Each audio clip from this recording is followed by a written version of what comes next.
আচ্ছা কোনছে আল্লাহ বড় না মানুষ বড়? ধরো গাদা, তুই কার হাতে কার জোড়া দেশ? কোড়ায় আল্লাহ আর কোড়ায় মানুষ। যেটা কবার কইছে ওইটা কন। আল্লাহ বড় না মানুষ বড়? আল্লাহই তো বড়।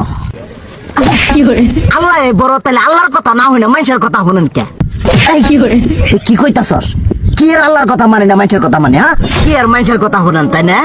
আমনে যে ওই দিনকে ডায়াবেটিসের রোগ নিয়ে যে হাসপাতালে গেলেন, ডাক্তার আপনার কত কিছু খাবার না করলো, সব কিছু না খাই এখন চলতেছেন।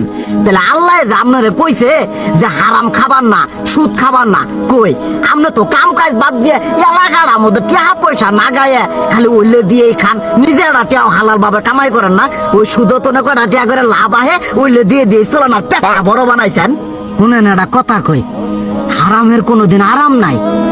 হালাল পথে রুজি রোজগার করেন, প্রয়োজনে এড়া বেলা কম খায়েন, তাও শরীর পিণ্ডও ভালো থাকবো, কোনো রোগ বেদও হবো না, আরামও পাবেন, আল্লাহও খুশি থাকবো।